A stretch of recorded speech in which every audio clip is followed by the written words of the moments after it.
Assalamualaikum warahmatullahi wabarakatuh. Halo semuanya, perkenalkan, nama aku Maharani Aprilia Larissa. Saya dari kelas 2E PGS DNPM 2014-060247. Saya berasal dari Universitas Nusantara BGRI Kediri. Oke, pada video kali ini kita akan belajar pada bidang biologi, di mana pada bidang biologi kita belajar mengenai 5 kegiatan atau 5 materi. Nah, untuk materi yang pertama kita belajar mengenai morfologi perkembangbiakan tumbuhan dan proses fotosintesis.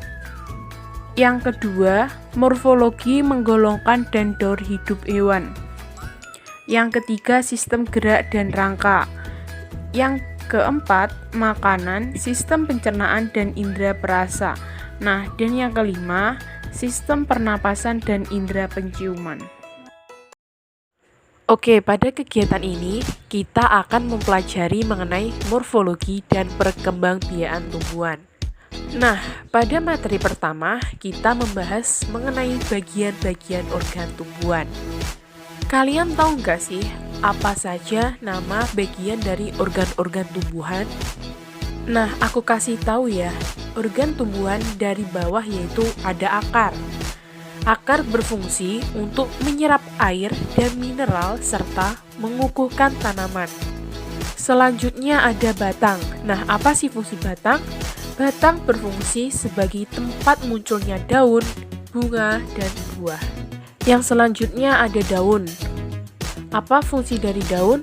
Daun berfungsi sebagai tempat fotosintesis, proses respirasi, dan transpirasi. Yang selanjutnya ada bunga. Apa sih fungsi bunga? Bunga berfungsi sebagai alat reproduksi atau sebagai mahkota dari tumbuhan. Selanjutnya kita akan mempelajari mengenai perbedaan antara tanaman monokotil dan tanaman dikotil. Oke, aku jelasin perbedaan dari tanaman monokotil dan tanaman dikotil. Nah, untuk tanaman monokotil, ciri-cirinya yaitu yang pertama memiliki sistem akar serabut. Yang kedua, susunan tulang daun sejajar dan melengkung. Nah, yang ketiga, bijinya terdiri dari satu keping biji. Yang terakhir, batangnya tidak memiliki kambium.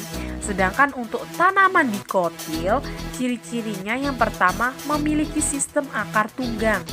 Nah, yang kedua, susunan tulang daun menirip dan menjari. Yang ketiga, bijinya terdiri dari 2 keping biji. Nah, untuk batangnya memiliki kambium sehingga dapat membesar. Nah, contoh tanaman monokotil yaitu ada jagung, padi, jahe, kunyit. Nah, kenapa tanaman tersebut atau tumbuhan tersebut termasuk monokotil? Nah, aku jelasin. Jagung termasuk monokotil karena jagung memiliki sistem perakaran serabut. Batangnya tidak berkambium dan susunan tulang daunnya sejajar. Yang kedua ada padi. Padi memiliki sistem perakaran serabut. Batangnya tidak berkambium, susunan tulang daunnya sejajar. Untuk jahe, jahe itu memiliki sistem perakaran serabut, tidak berkambium, dan susunan tulang daunnya sejajar. Nah, untuk tanaman dikotil yaitu ada singkong. Singkong termasuk tanaman dikotil karena memiliki sistem perakaran tunggang, sedangkan batangnya berkambium. Nah, untuk susunan tulang daunnya yaitu menjari. Ada juga tumbuhan bayam. Nah, tanaman bayam ini termasuk tanaman dikotil karena memiliki sistem perakaran tunggang, batangnya berkambium, dan tulang daunnya menyiring. Oke, setelah kalian pelajari mengenai perbedaan tanaman dikotil dan monokotil, selanjutnya kita akan belajar mengenai bagian-bagian dari bunga. Nah, agar kalian tahu bagian-bagian dari bunga itu apa saja, simak videoku berikut ini. Halo semuanya, di sini saya akan menjelaskan mengenai bagian-bagian dari bunga. Nah, kebetulan aku punya bunga mawar. Bunga mawar ini termasuk bunga sempurna ya teman-teman, karena bunga mawar memiliki tangkai bunga, kelopak bunga, mahkota, benang sari, dan butik. Selanjutnya aku akan menjelaskan fungsi dari setiap bagian yang ada di bunga mawar. Yang pertama ada tangkai bunga. Tangkai bunga berfungsi untuk menghubungkan bunga dengan batang. Yang kedua ada kelopak. Kelopak bunga berfungsi sebagai pembungkus bunga yang belum mekar. Yang ketiga ada mahkota bunga. Mahkota bunga sebagai perhiasan dari bunga. Yang selanjutnya yang keempat, nih ada benang sari. Benang sari yang berwarna kuning. Benang sari yaitu alat kelamin jantan. Sedangkan yang berwarna pink yaitu putih. Putih yaitu alat kelamin betina. Oke, jadi kesimpulan mengenai morfologi dan perkembangbiakan tumbuhan yaitu setiap tumbuhan memiliki bagian-bagian tersendiri. Nah, bagian-bagian tersebut meliputi akar, batang, daun, dan bunga. Nah, setiap bagian-bagian tersebut memiliki fungsi yang berbeda-beda. Nah, selain itu, pada tumbuhan tingkat tinggi atau subdivisi Angiospermae atau tumbuhan berbiji tertutup dapat kita bedakan menjadi dua macam, yaitu tumbuhan berbiji keping 1 atau monokotil dan tumbuhan berbiji keping 2 atau dikotil. Oke, setelah mempelajari mengenai morfologi dan perkembangbiakan tumbuhan, nah untuk materi selanjutnya kita belajar mengenai morfologi, menggolongkan, dan daur hidup hewan. Untuk materi yang pertama kita belajar mengenai perbedaan antara hewan vertebrata dan hewan invertebrata. Nah, teman-teman tahu nggak sih apa perbedaan dari kedua hewan tersebut? Nah, untuk pengertian hewan vertebrata yaitu kelompok hewan yang memiliki tulang belakang dan struktur tubuh lebih sempurna dibandingkan dengan hewan invertebrata. Nah, untuk ciri-ciri hewan vertebrata adalah sebagai berikut. Yang pertama, tulang hewan menjalar dari bagian belakang kepala hingga ke bagian ekor. Yang kedua, bagian kepala otak memperoleh perlindungan dari tulang-tulang tengkorak. Yang ketiga, bertubuh simetris bilateral. Yang keempat, memiliki kepala, leher, badan, dan ekor meskipun tidak dalam bentuk yang sempurna. Yang kelima, memiliki saraf yang terdiri dari otak dan sumsum tulang belakang. Yang keenam, hewan vertebrata bernafas menggunakan paru-paru, kulit, dan insang. Nah, untuk contoh hewan vertebrata yaitu kelompok ikan, burung, mamalia, reptil, amfibi, dan kura-kura. Sedangkan untuk hewan invertebrata yaitu kelompok hewan yang tidak memiliki tulang belakang serta memiliki struktur morfologi dan anatomi lebih sederhana dibandingkan dengan kelompok hewan vertebrata. Nah, untuk ciri-ciri hewan invertebrata yaitu yang pertama, hewan invertebrata bernafas menggunakan kulit atau trakea. Nah, peredaran darah pada hewan invertebrata adalah peredaran darah terbuka. Untuk hewan invertebrata berkembang biak secara aseksual dan beberapa secara seksual. Untuk ukuran tubuhnya lebih kecil dan bergerak lebih lambat. Nah, untuk contoh hewan invertebrata yaitu serangga, ubur-ubur, kerang, cacing, dan binatang laut lainnya. Oke, setelah mempelajari mengenai perbedaan antara hewan vertebrata dan hewan invertebrata, materi selanjutnya kita belajar mengenai penggolongan hewan. Nah, penggolongan hewan itu dapat didasarkan pada jenis makanan, cara berkembang biak, dan tempat hidupnya. Nah, berdasarkan jenis makanannya, hewan dapat dikelompokkan dalam 3 golongan, yaitu yang pertama herbivora, yaitu hewan pemakan tumbuhan. Yang kedua karnivora, hewan pemakan sesama hewan. Dan hewan omnivora, kelompok hewan pemakan segalanya. Nah, untuk berdasarkan cara berkembang biak, hewan juga dikelompokkan dalam 3 golongan, yaitu golongan ovipar, hewan bertelur, vivipar, hewan beranak, dan ovovivipar, hewan bertelur dan beranak. Nah, berdasarkan tempat hidupnya, hewan juga dikelompokkan menjadi 3 golongan, yaitu hidup di air, yang kedua hidup di darat, dan yang ketiga hidup di air dan di darat. Nah, untuk contoh penggolongan hewan yaitu kambing. Nah, kambing itu tempat hidupnya di darat. Jenis makanan herbivora karena dia pemakan rumput-rumput. Nah, untuk cara berkembang biak, kambing berkembang biak secara vivipar atau beranak. Nah, untuk jenis penutup tubuhnya yaitu rambut. Oke, yang kedua ada ayam. Ayam tempat hidupnya di darat, jenis makanannya omnivora karena ayam pemakan segalanya. Contohnya tumbuhan, hewan gitu, biji-bijian. Nah, untuk cara berkembang biaknya, ayam berkembang biak secara ovipar dan jenis penutup tubuhnya yaitu bulu. Ada juga ular-ular hidup di darat, termasuk hewan karnivora karena ular pemakan daging. Nah, untuk cara berkembang biak, ular berkembang biak secara ovovivipar, yaitu berkembang biak secara bertelur dan beranak. Untuk penutup tubuhnya yaitu berupa sisik.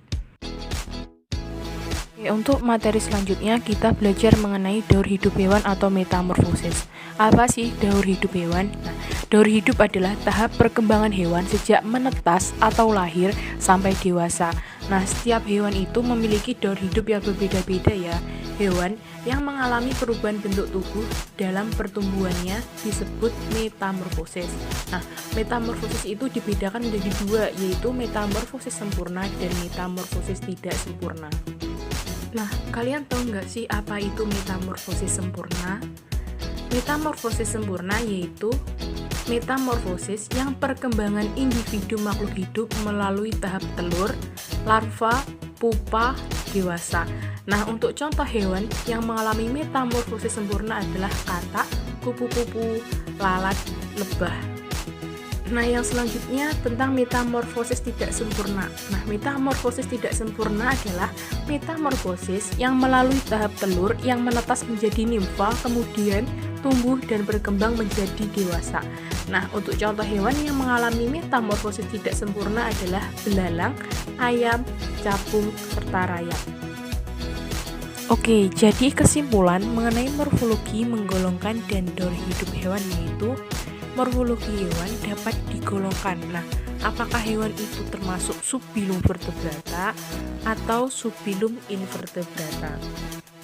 Selain itu, hewan dapat digolongkan berdasarkan jenis makanan, tempat hidup, dan cara berkembang biak. Tidak hanya itu saja, nah hewan juga memiliki daur hidup. Nah, daur hidup itu dapat dibagi menjadi dua. Nah, yang pertama yaitu metamorfosis sempurna dan yang kedua metamorfosis tidak sempurna. Oke, setelah kita belajar mengenai morfologi, menggolongkan, dan daur hidup hewan, materi selanjutnya kita belajar mengenai sistem gerak. Nah, kalian tahu nggak sih apa itu sistem gerak? Nah, sistem gerak merupakan sistem kesatuan pada tubuh manusia yang membuat manusia bisa bergerak seperti yang dikehendaki. Nah, sistem gerak itu terdiri atas dua macam, yaitu sistem gerak aktif dan sistem gerak pasif.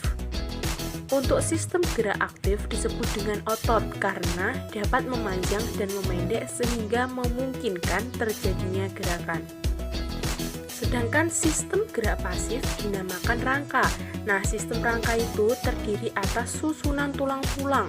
Nah, tulang merupakan bagian terpenting untuk pergerakan tetapi tidak dapat bergerak sendiri.